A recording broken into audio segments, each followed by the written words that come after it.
श्री महालक्ष्मी नमः। नमस्कार दोस्तों, आज के इस वीडियो में हम सुनेंगे दीपावली के दिन महालक्ष्मी की कथा। दीपावली शब्द का अर्थ होता है रोशनी की पंक्तियाँ। दीपावली को प्रकाशोत्सव के रूप में भी जाना जाता है, क्योंकि इस दिन संध्या काल के समय घर के अंदर और बाहर रोशनी की जाती है, प्रकाश दिए जाते हैं। फूल और अनेक प्रकार की रंग बिरंगी चीज़ों से अपने घर को सजाया जाता है। दरवाजे पर मंडप बनाया जाता है, रंगोलियाँ बनाई जाती हैं और इस दिन भगवान श्री गणेश और माँ लक्ष्मी की पूजा अर्चना की जाती है। इस व्रत की कथा के बिना आप पर महालक्ष्मी की कृपा अधूरी रह जाएगी, इसलिए महालक्ष्मी की पूजा के बाद यह व्रत की कथा को सुनना भी बहुत जरूरी है, अनिवार्य है। संपूर्ण लाभ की प्राप्ति के लिए धन की देवी की इस कथा के श्रवण से धन आगमन के रास्ते खुलते हैं। धन प्राप्ति के अनेक प्रकार के उपाय दिखाई देने लगते हैं। महालक्ष्मी अनेक प्रकार के ऐसे कार्य आपके लिए खोल कर रख देती हैं, ऐसे ऐसे दरवाजे खोल देती हैं जो सीधा खजाने की ओर ले जाती है। इसलिए महालक्ष्मी की कथा अवश्य ही सुननी चाहिए दीपावली के दिन। आइए कथा को हम आरंभ करते हैं।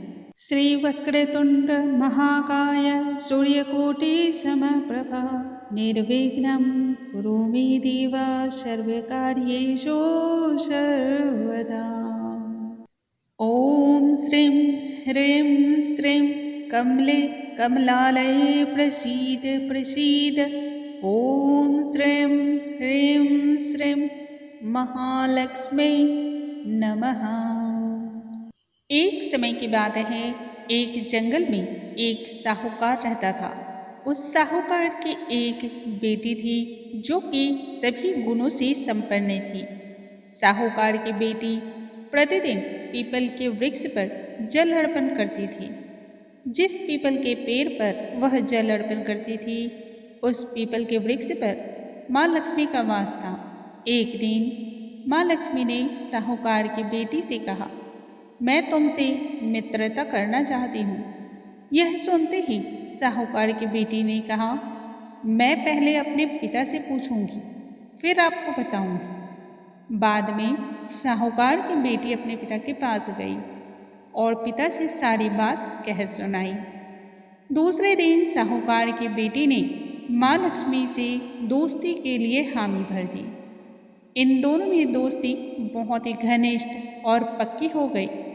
एक दिन माँ लक्ष्मी साहूकार की बेटी को अपने घर ले गई।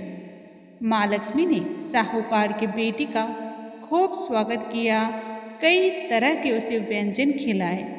जब साहूकार की बेटी अपने घर वापस लौटने लगी, तब महालक्ष्मी ने उससे पूछा, तुम कब मुझे अपने घर लेकर जाओगी? यह सुनते ही साहूकार की बेटी ने माँ लक्ष्मी को अपने घर आने का न्योता दे दिया, लेकिन अपने घर की आर्थिक स्थिति से वह अच्छी तरह अवगत थी। यह सोचकर वह दुखी भी हो रही थी। उसे इस बात का भय सताने लगा कि वह अपनी दोस्त का अच्छे प्रकार से स्वागत कर पाएगी अथवा नहीं। ये सोच सोच कर वह अंदर ही अंदर व्याकुल और दुखी रहने लगी। एक दिन साहूकार ने अपनी बेटी को उदास देखा तो वह उससे उसका कारण पूछने लगा। तब साहूकार की बेटी ने उसे सारी बात कह सुनाई। उसने अपनी बेटी से कहा, तुम मिट्टी से चौका बनाकर साफ सफाई अच्छे प्रकार कर लो, 4 बत्ती के मुख वाला दीपक जलाओ और माँ लक्ष्मी का नाम लेकर उनका स्मरण करो। पिता की ये बातें सुनकर साहूकार की बेटी ने ठीक वैसा ही किया जैसा साहूकार ने कहा था। उसी समय एक चील ऊपर आकाश में उड़ रहा था। किसी रानी का नौलखा हार उसके मुख में था।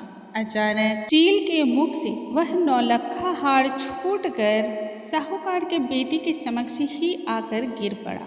तब साहूकार की बेटी ने झट से उस हार को बेचकर भोजन की तैयारियां शुरू कर दी।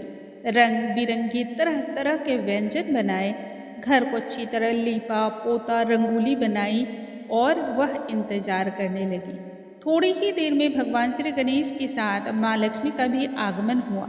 उन्होंने दरवाजे पर पहुंचकर साहूकार की बेटी को आवाज लगाई। साहूकार की बेटी ने झट से दरवाजे पर आकर उनका स्वागत किया, एक चौकी बिछाई और उस पर उन्हें आसन दिया, भरपूर उनकी सेवा की और अपने सारे दुख दर्द की सारी व्यथा उनसे बातें की। बातें करने के बाद माँ लक्ष्मी प्रभावित इतनी अधिक हो गई कि वह साहूकार और उसकी बेटी के जो दुख भरे दिन थे उसे उन्होंने समाप्त कर दिया और जीवन में धन धान्य की वर्षा कर दी। सारा ही दुख दर्द खत्म हो गया, दरिद्रता का नाश हो गया और घर में संपदा की बढ़ोतरी होती चली गई।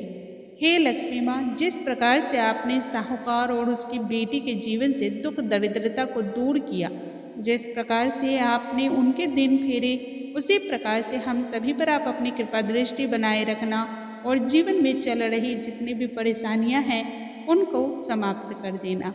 बोलो महालक्ष्मी की जय, विष्णु प्रिया की जय। हे महालक्ष्मी माँ, आपको हमारा कोटि कोटि नमस्कार है।